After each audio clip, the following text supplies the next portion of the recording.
How many more tragedies will it take until they agree to set aside their far-left political agenda and do what is really needed and what actually works? This is not about virtue signaling and signing. This is about blaming your enemies. No, we don't want to do that. This is about saving our children's lives. Yes, that's what we want to do. Surely we can all agree our school should not be the softest target. Our school should be the single hardest target in our country.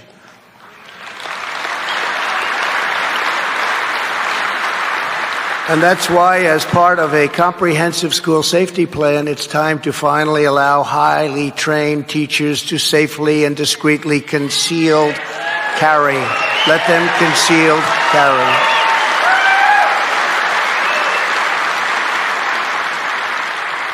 And again, they have to be able to handle it. They have to be highly trained, all of those things, but let them do that. It would be so much better and so much more effective, even from a cost standpoint.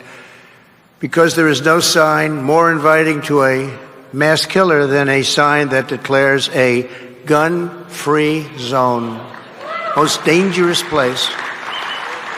I know it sounds good, and it really does. Doesn't it sound wonderful? But it's not. And statistically, it's a total disaster. Gun-free zone, they look at that sign and they say, that's where I'm going. We cannot have that, because if somebody goes into that building, all of those innocent people will be taken out, will be killed, will be tortured. Bad things will happen. Have to get rid of it.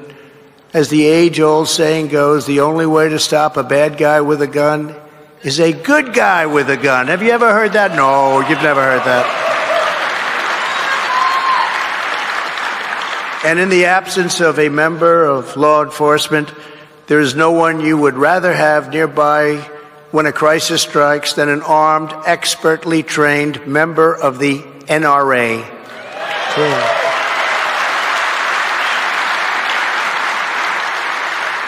Let's not pretend that those on the left are just talking about limiting one class of gun or one category of ammunition. You know they're not doing that.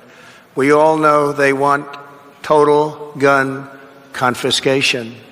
You know that. This would be a first step. Once they get the first step, they'll take the second step, the third, the fourth, and then you'll have a whole different look at the Second Amendment, which is, by the way, totally under siege. But we stopped it for 4 years. We stopped it, and you've got to stop it. You've got to stop it. But even if every decent and honest American gave up their guns, the criminals would never give up theirs, and they never will. They're never going to give up theirs. They would wreak havoc like never before in our country. The fact is, there will always be sick and demonic souls who wish to harm the innocent and see malice triumph over good. Going to have that. But the existence of evil in our world is not a reason to disarm law-abiding citizens who know how to use their weapon and can protect a lot of people. The existence of evil is one of the very best reasons to arm law-abiding citizens.